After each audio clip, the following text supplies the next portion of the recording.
On July 29, 2020, a Louisiana cop pulled over a vehicle speeding on the highway. It started just the same as any other traffic stop, but a search of the vehicle uncovered something horrifying. Sarge, there's a dead body in the trunk. Not only was Mitchell going almost 20 miles an hour over the speed limit, but he didn't even have a driver's license. Do you have your driver's license? No, sir. Do you have a driver's license? No, sir. This charge alone could net him fines of up to $500 and 6 months in jail, not to mention the fines from the speeding ticket. But unbeknownst to the cop, Mitchell will be going back with more than just a speeding ticket. Is there any weed in the car, man? Don't stop. Step here. Is there any weed in the car? Yes or no? It's just a doobie in the ashtray, like. Okay. Other than that, there's anything else? Dizzy. When did you puff last? This was Be honest. Because I'm a drug recognition expert. about an hour ago. The cop is looking to get Mitchell on more than just a DUI charge. An 18-year-old speeding in a car like this that stinks of weed tells the cop that there may be something deeper to this traffic stop than a kid going too fast. But before he asks to search the vehicle for any other drugs, Mitchell starts to act increasingly suspicious. All right, where are you headed right now? I was just headed back home. Where's home? What's your address? No, stop. Come here. Where do you live? It's easy. It's easy to answer this. Where do you live? You don't know how to drive to your house? I was coming from there, how I got lost. So what's the address? You don't know your address? No, sir. Okay, come back here. Can I take a look in your car? Yes or no? Yes, sir. Mitchell has now consented to the search of his vehicle. The cop is realistically only searching for weed and any other drugs possibly in the car, but he has no idea what he's actually about to find. A search of the front seats turned up nothing, but upon examining the outside of the car, the cop discovered multiple bullet holes across the left side of the vehicle. It's becoming more and more obvious to the cop that something is not right at all here, and this suspect was likely caught up in something much bigger than he first realized. When did all this happen? When did all that happen? That happened. When? My brother, he said it How long ago? happened, Days? Yeah, it was like. Okay, come back. Just leave this here. Come back here. Just stay right here in front of my car. Hey, it's Jesse again. I'm sorry to bother you. I got this car speeding 73 and a 55. It's a black and orange Camaro. And it's got like 3 bullet holes in the left side of it. He said he thinks his brother said his car was in something 2 nights ago. The officer's check of the vehicle returns nothing other than proof Mitchell is lying. His address comes back as somewhere completely different to where he's saying, and the car is registered to someone with a completely different surname. Now, he says he lives in Winsboro, but he's got a Richwood address, and the car comes back out of Monroe, and he's got this, he's got a GPS thing put in, but he don't even know the address, so he's lying about a bunch of junk. Where do you live? Be honest to me. Monroe? Yes. Richwood? Yes. You don't live in Winsboro? No, sir. Why would you try to bluff me on that? Why would you lie to me on that? Because I already knew that before this guy said something. What's up? Talk to me. You better stop lying to me right now, or you're going to be in jail. I'm just going to my sister's house. To your sisters? That's the last freaking lie you better tell me. This whole situation is already immensely confusing. But then all of a sudden, something even weirder happens. A completely random man pulls up at the scene claiming that his family are looking for him. His family in Monroe is looking for him. They sought me out here. Okay, all right. Well, I got somebody pulling up behind me, Scooter. What do you mean they were looking for him? They looking for him. The car missing. Hey. Okay, give me the phone. Hey, man, he's not giving that name, though. He's giving another name. And when they give yet another different name for Mitchell and the owner of the vehicle, the cop rightfully is at a loss. This has gone from a traffic stop to a full-on mystery, and the cop is determined to get to the bottom of it.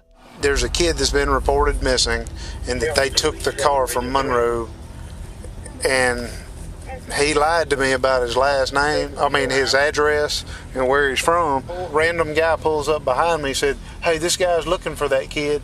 I need to know if this car has been reported missing, stolen." And I know he's BSing to me about where he's going. He says he's going to his sister's house down here. If you could, hey, talk to him, see if you can figure out if the sister thing is legit. He said this guy gave him the car. He's got the GPS on his phone on the back lid. He said that's where he's going, and I knew he was lying then. Slowly, things are starting to become more clear. If Mitchell is telling the truth, it seems as though his brother is letting him drive a car that he stole from the original owner. But that still doesn't explain the bullet holes, why Mitchell lied about his address, or why the random man appeared looking for him knowing he was driving that vehicle. But now on top of all of that, the cop has also just been told over the radio that there's a missing person report hidden amongst this mess. What I'm being told is that the boy who gave him permission to use the car is missing. So he's lying his ass off. Go looking for the person who owns the car, find out that the son of the owner of the car is missing, and now we got bullet holes all in the car. I got you. So something's Bad. the only thing he lied about was his address in Winsboro.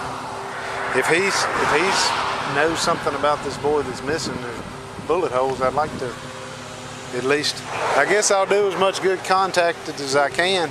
A few more calls are made, and it turns out the missing person is Michael Robinson, the alleged brother of the boy at the scene, and the man who gave him permission to be driving the car today.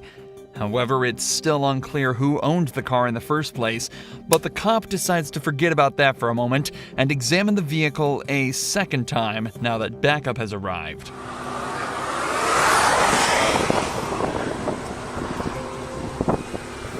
Like, this looks close. Like bam, bam, bam, bam. Yeah. And the boy, see?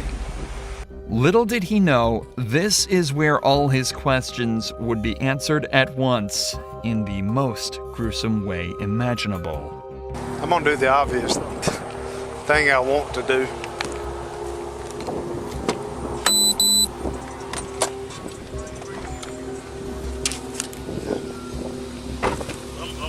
Hey. Yep. Put your hands up. Put your hand behind your back. Put your hands behind your back. You have a right to an attorney. Have one present during any questioning. At any time you choose not to make any statements or answer any questions. You understand? If you cannot afford an attorney, one will be appointed to represent you by the court. Do you understand? Inside the trunk was the body of Michael Robinson, and all of a sudden, everything makes sense. 26 is 125-03057, 125-0357. F39 Troop F desk. Good.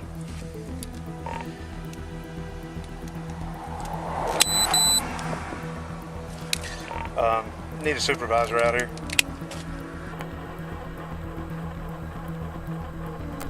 All right, I get the guy out. He's super nervous. He lies to me about his address. He's got no driver's license. He says he's going to his house in Winsboro. Well, I find out he lives in Richwood. I pop the trunk. Sorry, there's a dead body in the trunk. Okay, so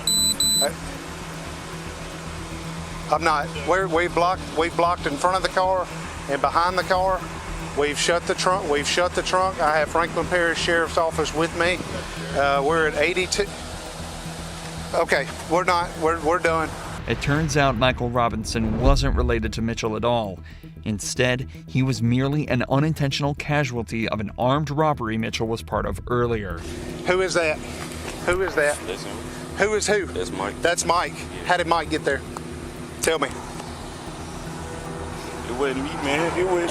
Okay. I just hit him. Bro. I did. You just hit him? I did.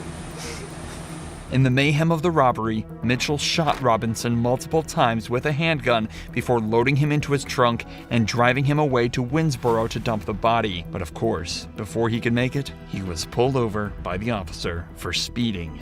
Michael Mitchell is being charged for the armed robbery and the second-degree murder of Michael Robinson. Mitchell is currently awaiting his trial, but is expected to be sentenced to life behind bars.